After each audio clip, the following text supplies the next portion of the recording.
Hi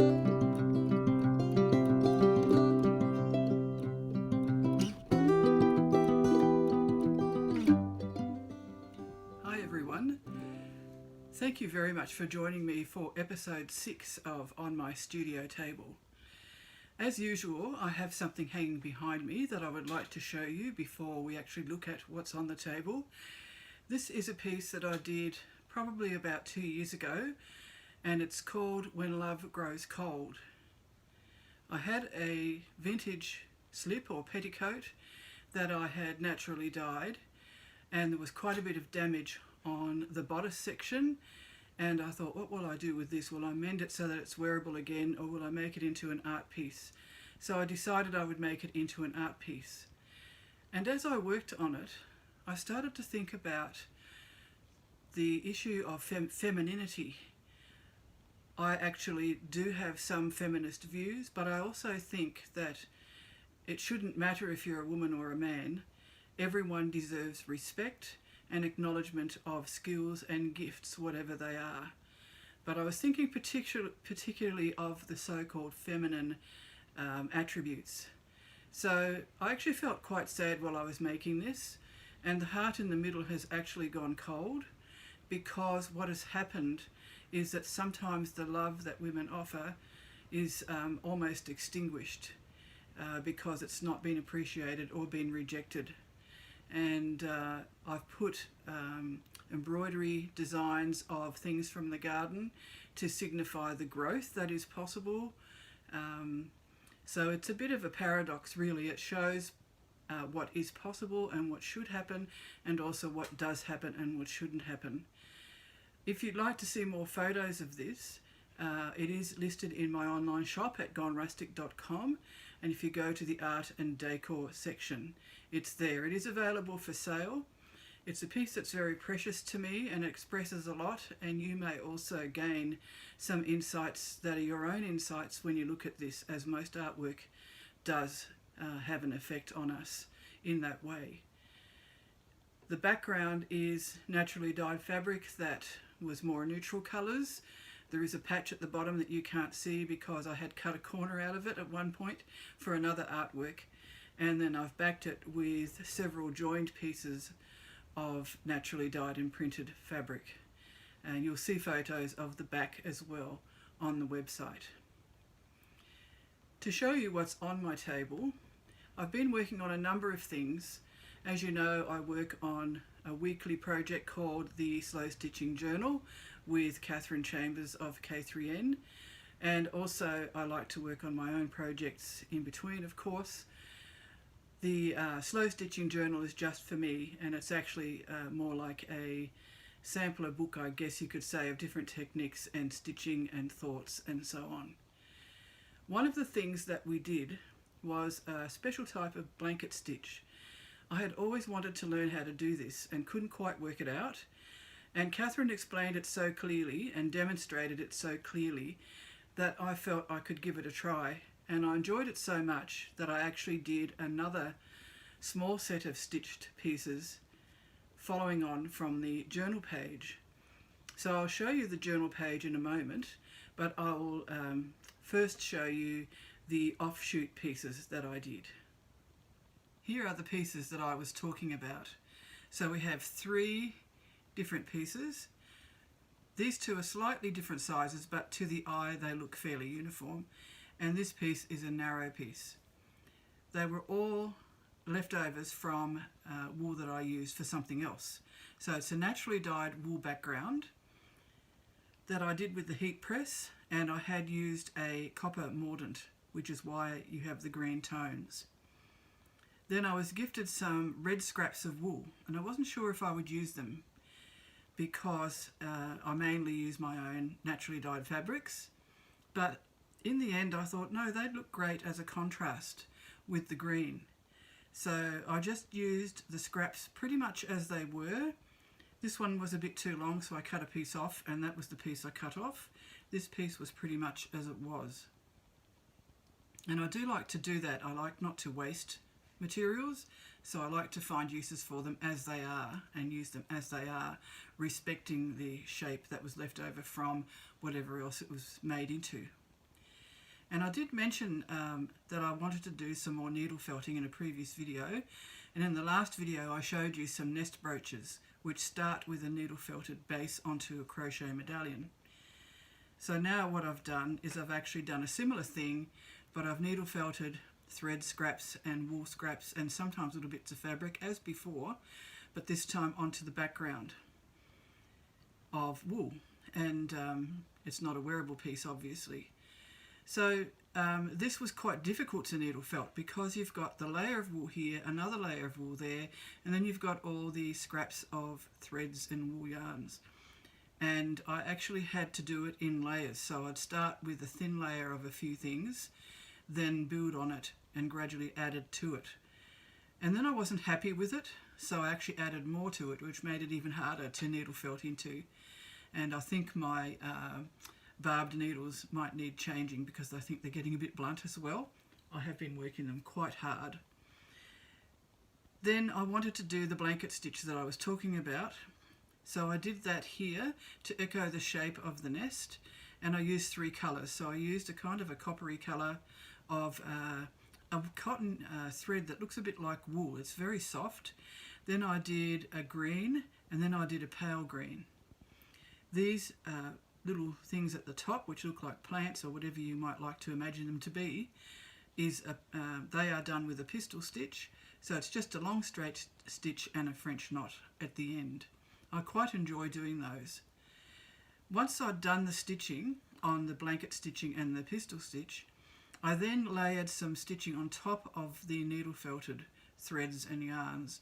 So I did some fly stitch, some of which is partially obscured, some detached chain stitch, some stab stitch and some French knots, and then some beads. I have boxes of beads that I hardly ever use, so I'm trying to find ways to use them. And so you get a lot of texture in this, but hopefully not too much. I just wanted to have a bit of depth in it. And I wouldn't say these were eggs, but nests hold precious things. And nests are a beautiful shape and such a natural thing. All birds have different nests according to their species, and they build them just with their beaks. I find them quite amazing. So this is definitely just a representation. Again, it's about zero waste as well. I have bowls of threads next to my sewing machine and my sewing space when I'm hand stitching, and I save all the little bits. And I also save the bits that pull out from the edges of torn fabric, which these are here. There's a little tiny bit of fabric there. So this one I actually didn't have quite so much trouble with the needle felting part of it because it was only one layer behind it. So that was much easier. So that's just something that I'll need to remember for the future. And then again I did the blanket stitch and the pistol stitch underneath, added some stitching to this in the same way as I did to that nest, and then added some beads and also a tiny little shell, just because I like the look of it. And this small piece, I've tried to reference the other 2 pieces as well. So it has every element that's in the other pieces, except there's only a partial nest there. And of course less beads and less stitching because there is less space to do it. And I'm thinking of mounting them as a set of 3 on a background. This is just a piece of white cardboard that I had, but I'm thinking maybe an A3 piece of cardi paper, which is a rag paper, and I love the texture on it. And it's not such a bright white as this, it's more an ivory colour. So that's probably what I'll do, and then I might have it framed. It will need to have the glass spaced out from the background so that there's room above the beading for the glass, and it actually will give a nice effect, I think, if the glass is slightly raised. So I'll just put those away and we'll talk about the next thing. You probably saw that I was working on a hexagon and a hexagon quilt using the quilt as you go technique, which I think is based on a Japanese method. And I laid them out this morning because I finally finished stitching them last night. And I had 24 prepared, but I've actually stayed with just 22. And in my next video, I'll show you the completed piece. It's ready to stitch together, and I'm very happy with how it looks. It's quite random but also quite uniform because of the naturally dyed fabrics, I think. And this one was a reject. It just didn't quite look right in the arrangement that I ended up with. So I'm not going to throw it away. It'll just be used for something else at some point. This one I must have cut out quite late at night because you can see how wonky it is. I just had it in my stack of hexagons without even noticing it. And then as I was stitching the backgrounds round to the front, as on this one, the backing pieces round to the front, I thought, how on earth did I manage to cut that out? I had a paper template and everything. So that will certainly be repurposed. It has the wadding on the back as the others did. So I'll reveal that in the next video and possibly on my social media pages as well. Now, just to show you the inspiration for the blanket stitching on the first 3 pieces that I showed you. This is my journal, getting quite fat, which I love, and I'll just unwrap it.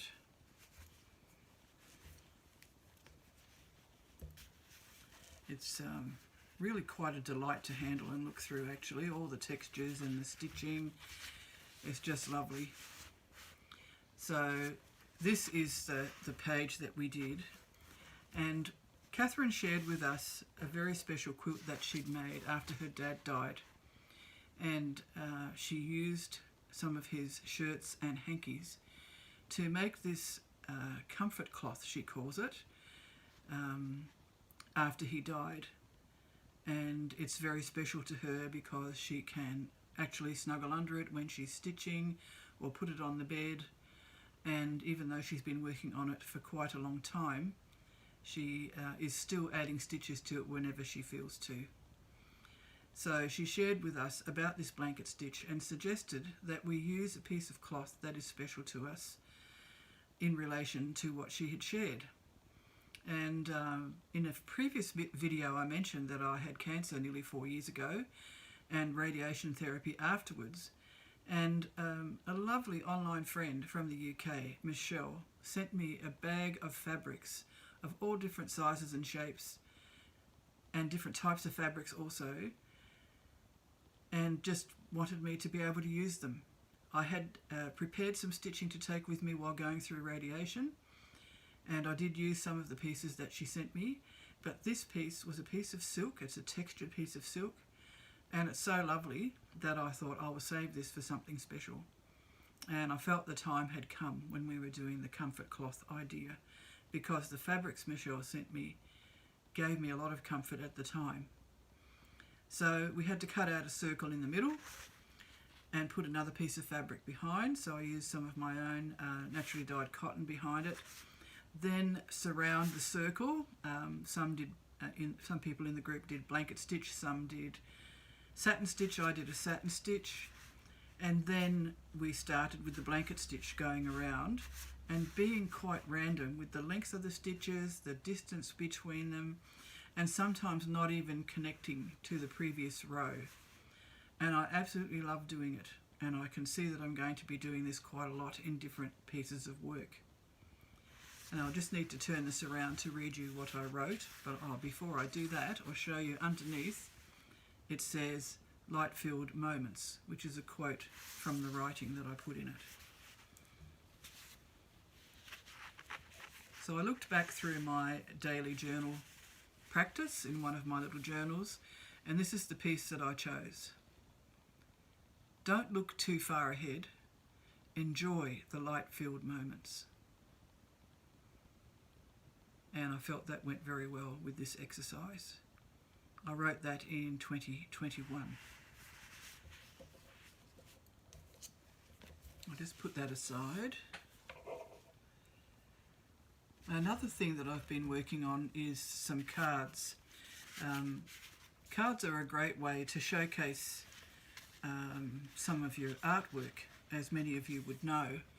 And this is a series of cards, I think I did 5, that I call letter cards, which I'll explain why in a moment. But I had some pieces of eco-printed papers which were lovely, and I didn't really want to cut them up. So in the end, what I did was I actually used them to make, as I said, these letter cards. So this one is an accordion style. I'll just take the envelope out. This is an accordion style, and it was one sheet of paper. So I didn't cut it up, I just kept it as the one sheet. That's my business card, which goes inside. And then folded it in threes and stitched little signatures inside each fold. So it's actually good to use as a greeting card if you want to write a letter to the person who you're sending the greetings to, whether it's birthday or whatever else. And I just used a simple pamphlet stitch to stitch them in. Don't know if you can see that there because it's quite a coordinating colour. And I did a 5-hole. No, I didn't. I did a 3-hole pamphlet stitch on that. Sometimes I use a 5-hole one, especially if there are more than one signature. But this is cardi paper, the inside as well as the outside. And it's quite firm, so I just did the one signature. And again, to do with my zero waste approach, I didn't cut the papers because this was the size they were. I actually folded them offset so that you get an interesting layered effect there, and it's the actual size of the paper without being trimmed or altered in any way. And I did the same there. The patterns are just lovely. I don't know if you can see that, but these are leaves and ferns that I collect from around my home. And I dip these in tea, a strong black tea to start with, and I put them in a pot of onion skin so you get a slightly golden colour. And I think I wrapped them around copper pipe or rustic cans, probably copper pipe, otherwise it would have been quite a bit darker, I think. So there's something interesting to look at, no matter which way you unfold it. This is the other one, and same leaves, different arrangement, and this one is a single fold card. So we'll just open it out so you can see it. And it was originally that way up, but when you fold it, it's still interesting. And that's the back. And then when you open it, you've got the offset page. So this is for a shorter letter or note, and there's the inside at the back. The envelopes I use are recycled paper envelopes, so they are ethical, which is in line with my aim in my business.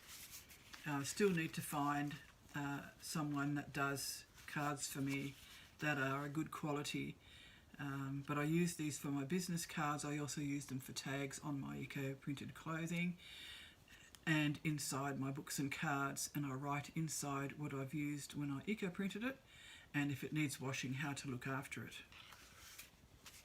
So there are 5 of those in all. They're not listed in my online shop yet, but they will be soon.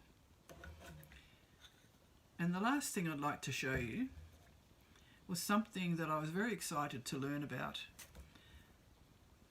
I learned how to hand wind balls of yarn using a rod, a tapered rod.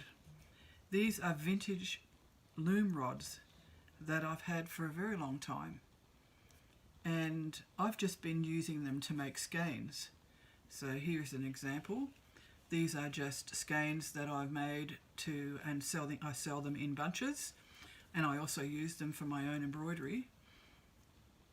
But I always thought there must be a nicer way to present them. These are practical, but there must be a nicer way to present them. And then also on K3n Chambers' channel, she has a sock knitting video. And to start off the video, she shows us how to wind these balls. And what happens is you actually start winding them around the rod, and you can either go in a figure 8 pattern, or you can just keep going in a diagonal pattern and you turn it as you go.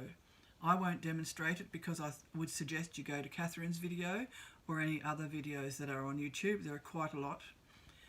But these are my naturally dyed yarns and string, and I'm able now to present them really nicely in these very cute little balls. So I go from what I would say is a medium size, which is hemp string, to a very tiny one, which is naturally dyed wool, and I think that one is naturally dyed wool also, just a different gauge. And then I thought I would try doing the figure 8 pattern, because those were all done the diagonal way. So I tried a figure 8 pattern, and pardon me, that one doesn't look as tidy, but it's still very practical. And you can actually leave the string hanging out of the bottom if you want to, or the yarn, so that you can pull it out from the middle, and then the ball stays stable when you're using it. Now I also wanted to show you a scroll that I've started almost by accident.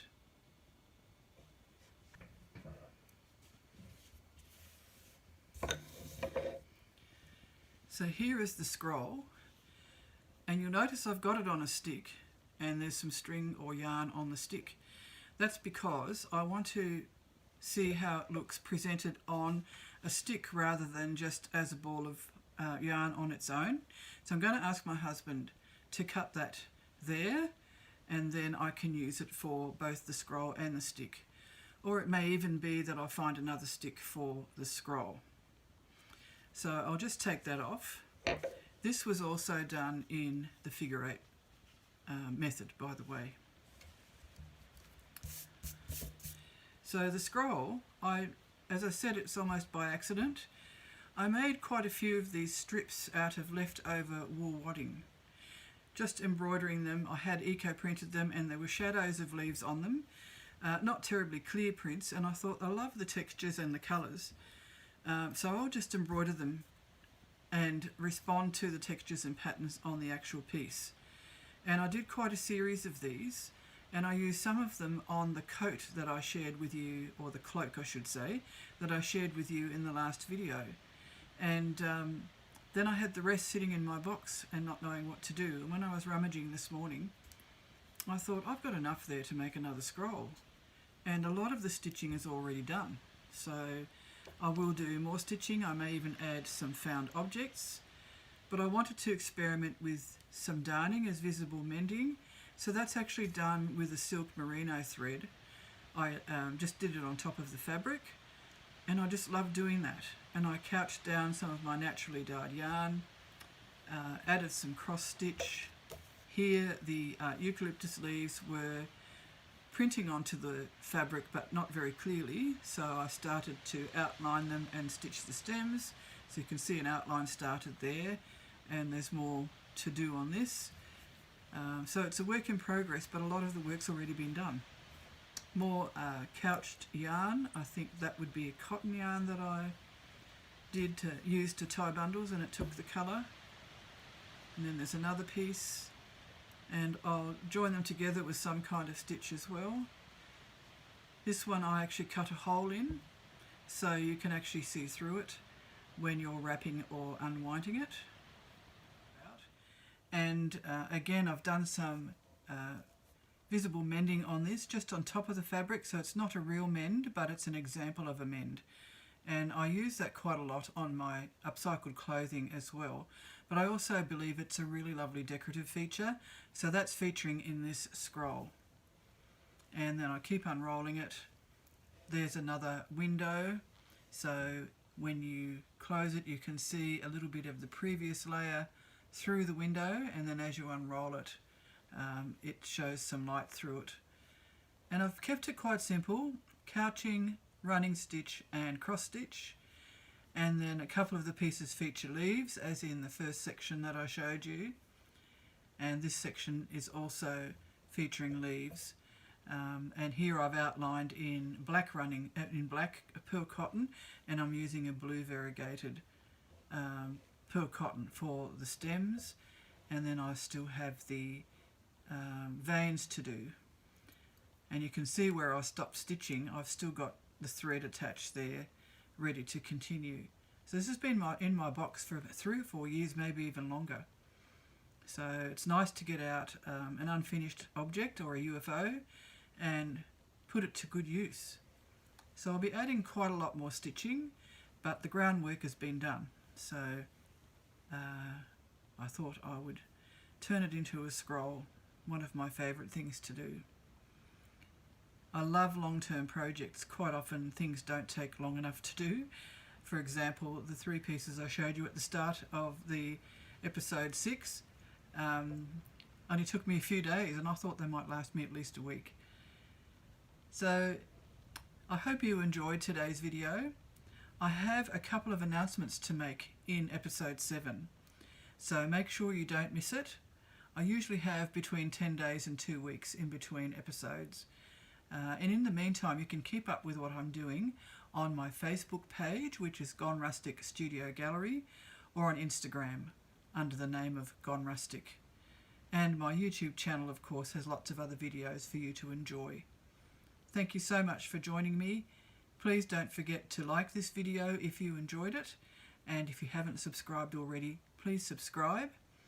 If you would like to support an ethical business that tries to be sustainable and responsible in its approach, I have a Ko-fi account, and you can buy me a Ko-fi or a coffee in inverted commas for as little as $5 a month, and you'll have access to content that is not available to the general public.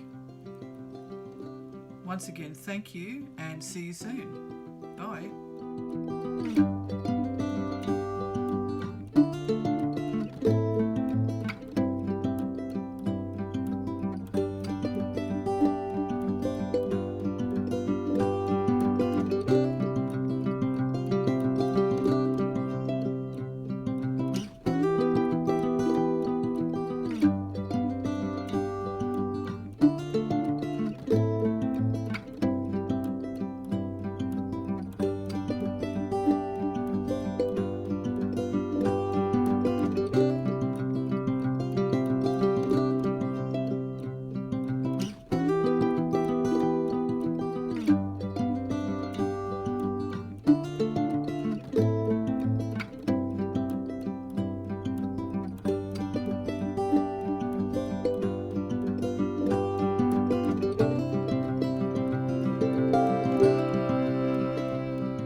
Thank you.